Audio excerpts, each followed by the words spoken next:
Assalamualaikum Indonesia, bertemu kembali bersama Hasanuddin Muhammad.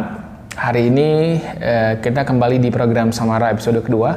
Di episode pertama kemarin kita sudah bahas tentang bagaimana mengatasi masalah yang muncul dalam rumah tangga. Dan untuk episode hari ini saya ingin mengajak teman-teman untuk berdiskusi sebuah topik menarik tentang bagaimana caranya agar pasangan kita tidak selingkuh. Topik ini kita pilih masih bersumber dari data yang kita ambil kemarin dari tabloid HD Indonesia. Jadi di tabloid tersebut dijelaskan bahwa salah satu penyebab perceraian paling besar adalah karena percekcokan. Dan ternyata kebanyakan percekcokan itu bermula dari perselingkuhan. Dan hari ini kita ingin bahas bagaimana caranya agar pasangan kita tidak selingkuh. Dan ada pun nanti beberapa pertanyaan yang akan kita ajukan ke narasumber nanti terkait apa sebaiknya yang kita lakukan agar pasangan tidak selingkuh.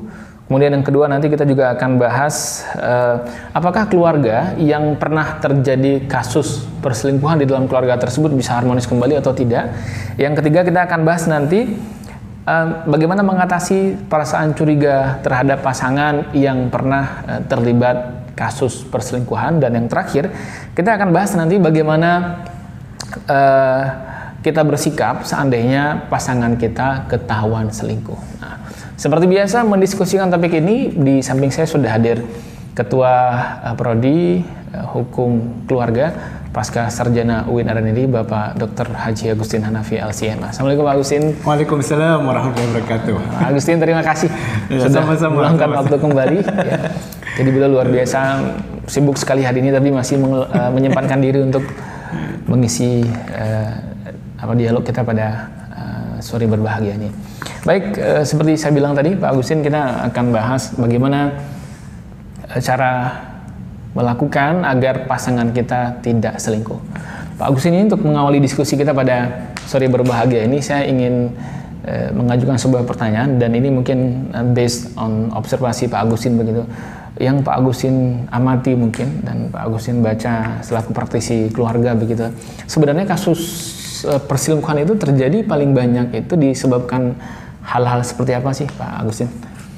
Penyebab selingkuh itu diantaranya ada masa lalu yang belum tuntas. Okay. Masa lalu yang belum tuntas itu maksudnya begini.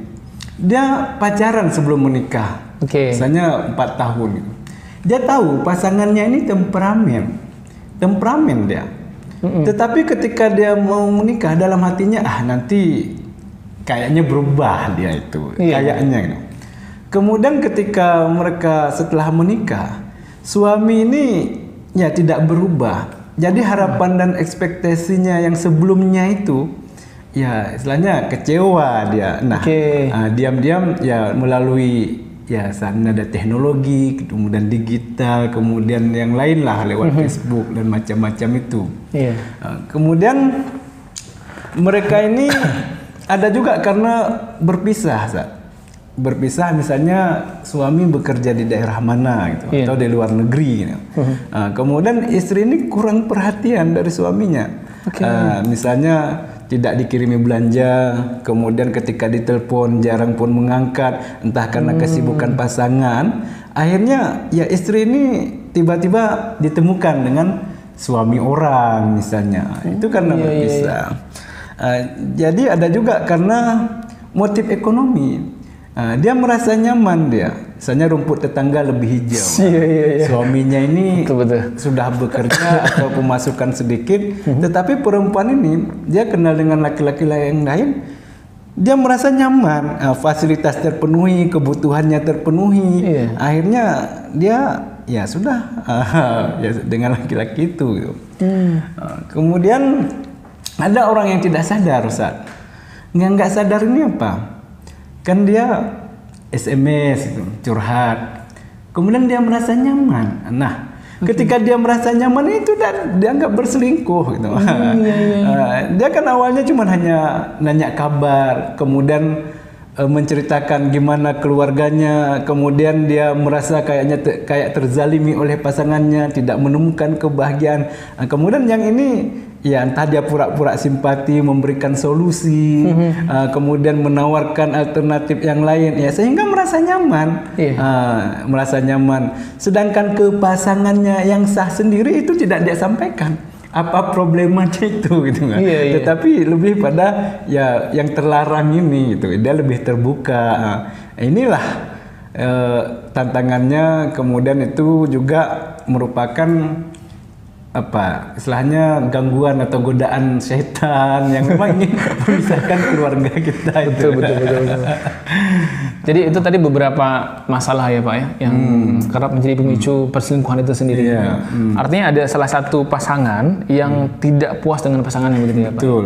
Apakah itu istri atau suami begitu?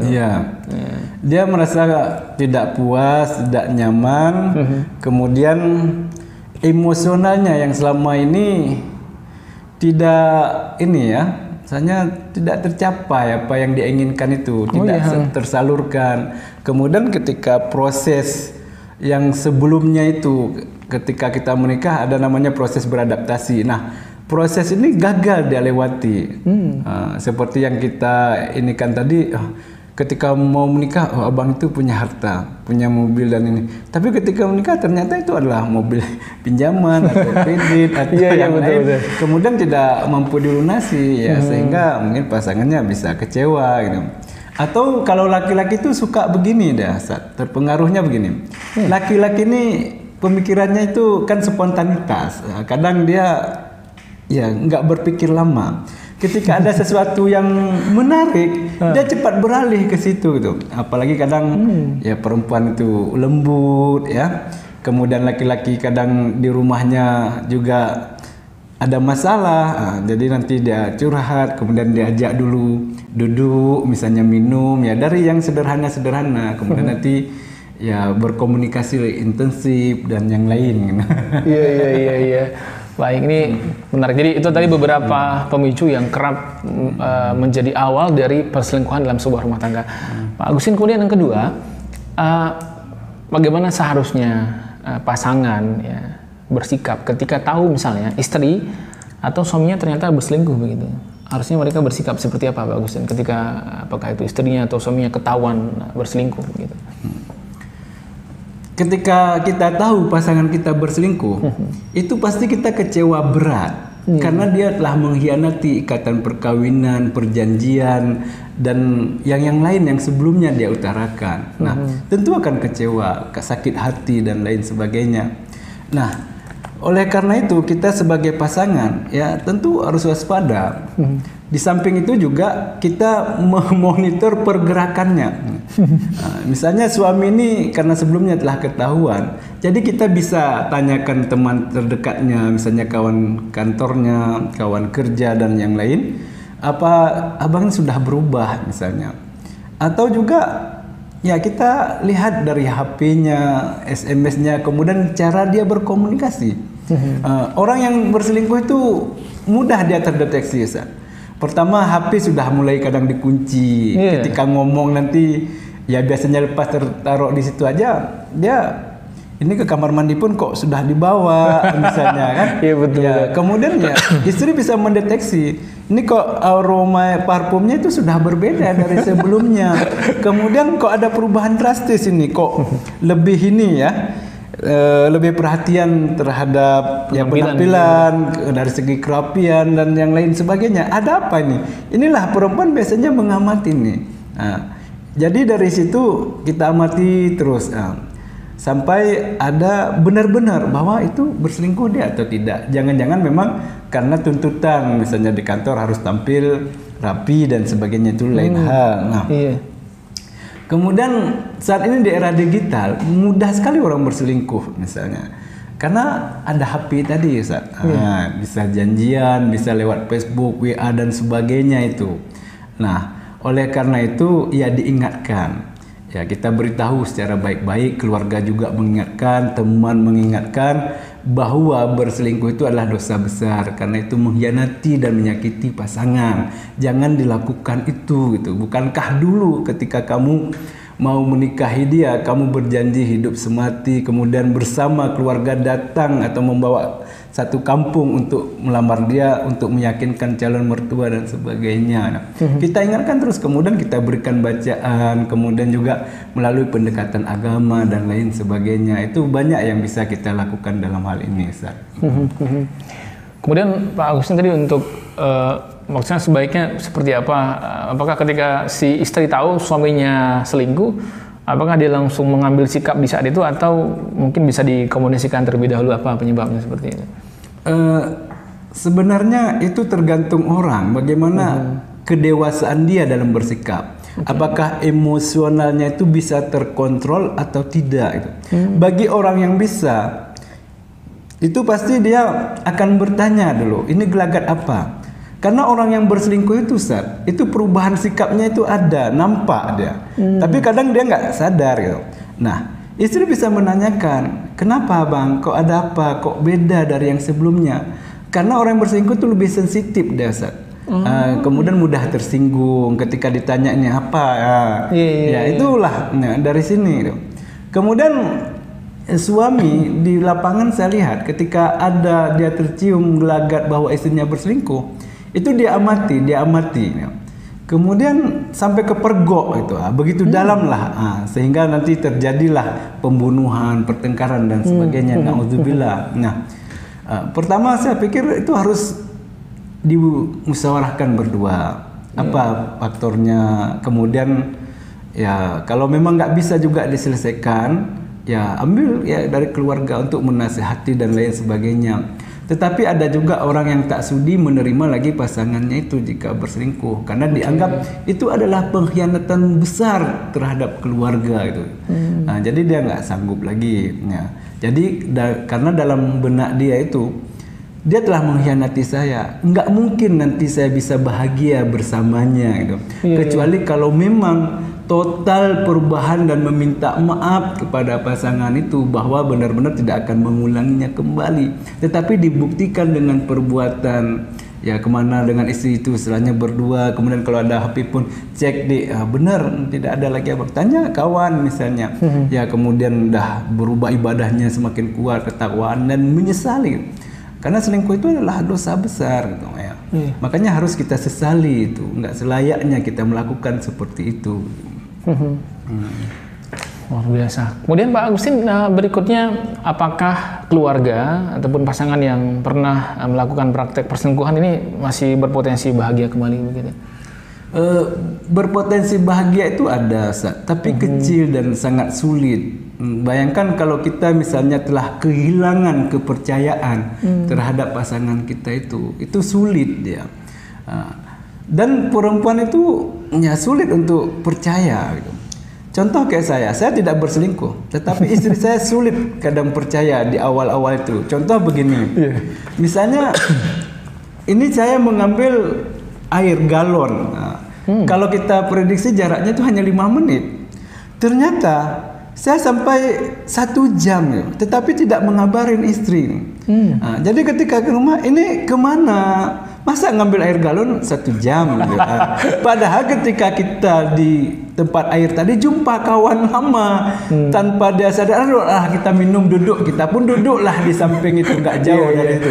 Tetapi kita lupa mengabari istri kita. Nah, oleh karena itu ya kita sebagai suami kalau ya seperti itu memberitahu, ya juga begitu juga istri, supaya tidak ada pikiran macam-macam, tidak ada pikiran was-was dan lain sebagainya. Kemudian juga ketika misalnya ada sahabat kita mau minjam uang atau kita mau ngirim duit misalnya ke siapa, adik kita atau orang tua kita, itu kita musyawarahkan bersama. Jangan pula nanti selipnya ada di kantong ketika istri mau mencuci pakaian kita, tiba-tiba ditemukan ini atas nama kok Polan, kapan ini siapa gitu, supaya dia tidak bertanya-tanya. Makanya kita beritahu dan kita musyawarahkan, bisa nggak dikasih pinjaman, bisa nggak dikirim duit itu atau bagaimana. Misalnya ada penghargaan. Dan juga di sini adalah penghormatan terhadap pasangan itu jika kita bersedia dan selalu menanyakan pendapatnya. Itu yang paling penting, Ustaz. Jadi dalam itu akan timbul kehangatan dalam rumah tangga karena satu sama lain merasa dihargai, diayomi begitu ya. Betul. Luar biasa. Jadi berpotensi bahagia kembali walaupun agak kecil begitu. Ya, sulit. Sulit. Tetapi kalau memang ada salah satu pihak yang bersedia meyakinkan dan memang perubahan ya besar ya benar-benar bahwa apa yang memang terbesit dalam pikiran istri tadi itu benar-benar kita yaitu tuntas dia, memang nggak ada lagi benar-benar, dan kemanapun kita berdua bersama misalnya ya kita bebas ini dek, silakan cek, jangan hanya 1 minggu 2 minggu tapi selamanya, dan istri rasa curiga itu akan lama-lama hilang. Ya, begitu cara kita meyakinkannya. Betul, ini menarik. Ini juga ingin saya tanyakan tadi Pak Agustin, kalau misalnya ada salah satu pasangan selingkuh kemudian dia sudah betul-betul taubat, ya ini sebaiknya cara meyakinkan pasangan kita seperti apa Pak, bahwa saya udah betul-betul taubat nih gitu. Dan agar si istri atau suami tidak curiga lagi ke kelakuan pasangannya itu tadi begitu Pak. Pertama kita dengan minta maaf kepada pasangan kita itu, kemudian juga keluarganya, karena kita telah menyimpang, karena kita telah mengkhianati kepercayaannya itu, gitu. Kemudian telah menyia-nyiakan harapan yang besar itu, gitu. Kemudian ya kita berubah secara fundamental, Ustaz. Ya, kita mengaji sholat yang rajin, kemudian ibadah yang tekun, kemudian juga kita hangat kepada pasangan kita itu. Hangat, kita ajak, ayo dek, kita ngaji bersama, ayo kita sholat ke masjid sana berdua. Kemudian kita ajak, misalnya kalau kita ada tugas keluar kota, kalau memang memungkinkan misalnya, pokoknya ya kita komunikasi yang intensif. Kita telepon, kita beritahu kita sudah nyampe, kemudian mau pulang nanti ini. Pokoknya begitu terus komunikasi yang intensif supaya pasangan kita itu benar-benar yakin itu. Karena dia sudah terluka dia. Dan luka ini lama sembuhnya. Maka benar-benar harus kita obati. Kemudian juga siapa yang pasangan kita itu yang dia paling kagumi, paling hargai, kita datangi. Pak Kiai, kami ya ingin bertobat. Saya mohon maaf Pak Kiai sebagai saksi beri petuahan nasihat kepada saya. Kita menangis di depannya, di depan pasangan kita itu, bahwa apa yang kita lakukan yang dulu itu tidak akan terulang dan menyesal sekali apa yang telah kita lakukan itu, gitu. Dan kita harapkan ini tidak pernah lagi akan terjadi. Itu anggaplah bagian dari masa lalu. Kemudian juga kita berharap dengan pasangan kita itu sama-sama di surga nanti. Amin. Luar biasa. Pak Agustin, terakhir Pak Agustin, sebenarnya apa yang seharusnya kita lakukan sebagai suami istri agar pasangan kita itu tidak selingkuh? Pertama itu adalah perhatian yang paling penting, Ustaz. Apalagi kadang ya istri ya. Istri itu dia kalau mau keluar rumah itu dia sangat peka terhadap perhiasan, kemudian kecantikan dan hal yang lain. Kita sebagai suami, oh mak, istriku ini cantik sekali hari ini, abang senang sekali melihatnya. Nah, perhatian. Kemudian juga kasih sayang kita itu, kasih sayang. Istilahnya kalau dia masak, kemudian ada anak kita terganggu, membuat dia terganggu, kita bawa, kita gendong, kita amankan supaya dia fokus. Kemudian kalau kita nggak mampu memasak, kita bisa menyapu, kemudian juga membersihkan. Kemudian kita tanya, apa dek yang bisa abang bantu? Kemudian ya di samping kasih sayang ini adalah kita sama-sama menghargai dan menghormati. Jangan pula karena dia misalnya pendidikannya lebih rendah dari kita, maka kita anggap dia ini nggak nyambung, tell me, on dan lain. Nggak boleh ada yang seperti itu. Itu walau bagaimanapun itu adalah pasangan hidup kita. Kita tanya, dek, ini alhamdulillah berkat doa adik ada rezeki kita, dek. Mau diapakan ini? Apakah kita untuk menabung berangkat ibadah haji, atau kita beli tanah, atau yang lain gitu?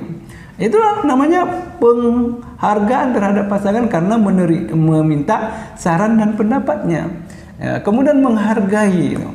Misalnya istri kita, dia kurang ahli bahasa Inggris, misalnya kita begitu ahli, tapi tetap kita sanjung, kita puji, adik sudah luar biasa sebagai seorang ibu, sudah luar biasa sebagai tenaga pendidik.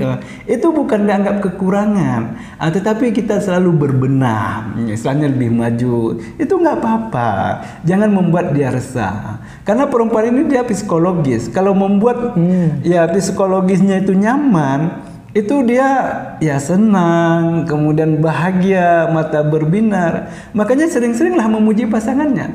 Terkadang kita di dunia media sosial itu ada orang lain dan entah siapa kita nggak kenal, kita bilang cantik, manis, gitu. Tetapi istri sendiri di dalam rumah sudah berdandan cukup bagus dan menarik dan cukup elok, tapi nggak pernah kita puji, kita diamkan saja. Karena perempuan itu dia menjadi gelisah dan merasa tersiksa kalau dia cantik, kemudian ya dia sangat luar biasa, tetapi nggak ada yang bilang dia itu cantik. Itu dia menjadi gelisah, karena dia mengibaratkan pribadinya itu, dirinya itu sebagai kembang. Dan dia gelisah kalau tidak ada kumbang yang akan menghirup aromanya itu. Nah, jadi itulah perempuan, perhatian kepada kecantikan, perhiasan itu ya lebih tinggi ya, dan yang hal-hal yang terkecil. Nah, maka kita seringlah memujinya, kemudian bangga, kagum dan lain sebagainya. Karena kadang perempuan walaupun itu kita adalah basa-basi, tetapi dia nyaman dan senang. Itulah sifat perempuan. Tetapi jangan kita gombal rayu yang begitu, ini tidak. Tetapi bagaimana kita, ya itu adalah pujian yang tulus, bahwa kita bangga menjadi pasangan hidupnya. Karena itu adalah bukan pilihan kita, tetapi Allah lah yang memilihnya buat kita, gitu Pak. Itu yang kita sampaikan.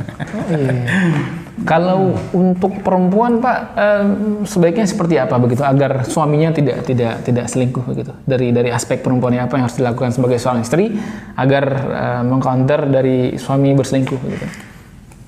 Sama juga. Istri itu harus perhatian kepada suami. Suami ini ada tipe yang memang selalu ingin dilayani. Apa kesukaan dia makanan misalnya? Ya kita tanya, abang hari ini apa kesukaannya? Biar adik masak misalnya. Tapi ada juga tipe suami yang memang sebaliknya ya, tidak mau dilayani ya. Nah, tetapi dia sendiri yang lebih mandiri. Kemudian apa misalnya? Kita lihat baju ada di pasar. Kita belikan, kita beritahu, bang ini kayaknya cocok buat abang. Dan ya senang, adik senang kalau abang pakai yang seperti ini, nampak gagah. Nah, kemudian ya kita support karena laki-laki ini senangnya di luar rumah. Kemudian dia itu bagaimana status sosialnya di masyarakat itu ya diperhatikan, dikagumi oleh kawan-kawan sekitar. Nah, kita support, kita berikan andil besar kepadanya. Abang mumpuni loh, abang punya kecakapan seperti ini. Adik lihat abang tegas memimpin rapat. Kemudian juga abang pintar bergaul ya. Istilahnya apa yang kira-kira kosong, inilah kita isi. Kemudian misalnya suami kita suka di luar, duduk lama-lama, ya kita beritahu secara baik, bang, alangkah indahnya kalau kita berdua itu jalan-jalan, duduk di sebuah tempat menikmati misalnya jagung rebus. Ini ketimbang abang misalnya sama kawan ngobrol yang ini. Nah, itu perlu juga kita support dan kita ingatkan. Tapi jangan kita cut sama sekali ya kebiasaannya sehingga nanti dia tidak nyaman juga. Misalnya kan ada nih, suami hobi sekali memancing seharian atau olahraga seharian. Tapi ya istri yang bakatnya komen itu kan marah-marah deh, sok patahkan nanti pancingnya, abang jangan lagi besok begitu ya. Nah, memberitahu secara baik-baik, bang abang boleh mancing bang, tapi jangan pula nanti durasi waktunya terlalu panjang, terlalu lama, karena kita juga punya anak yang kadang dia pingin jalan-jalan bang, senang dia ya seperti orang lain ya. Itulah menumbuhkan kehangatan rumah tangga. Hanya disampaikan secara lembut, secara baik, secara santun, bukan menggurui apalagi menghardik dan melecehkan. Baik, luar biasa. Itu tadi beberapa tips dari Pak Agustin Hanafi yang bisa teman-teman praktekkan untuk mencegah pasangan kita melakukan tindakan perselingkuhan. Pak Agustin luar biasa. Dan terima kasih untuk nasihat-nasihatnya. Sama-sama. Mudah-mudahan bisa menginspirasi teman-teman. Kalaupun teman-teman tidak berniat mempraktikkan perselingkuhan, mungkin video ataupun ilmu yang disampaikan Pak Agustin tadi bisa di-share, dibagi-bagi ke teman-teman yang mungkin sudah kadung mempraktikkan praktek perselingkuhan ini. Pak Agustin, terima kasih sama-sama sudah meluangkan waktu luar biasa. Ya, ini untuk teman-teman penonton, silakan komentar di bawah. Kira-kira ke depan topik apa yang menarik untuk kita bahas lagi bersama Pak Agustin Hanafi. Nanti topik-topik yang menarik akan kita diskusikan pada pekan berikutnya. Terima kasih sudah menonton. Jangan lupa share, like, dan subscribe channel ini untuk lebih semangat lagi saya mengupload video-video menarik. Terima kasih. Assalamualaikum Indonesia. Waalaikumsalam warahmatullahi wabarakatuh.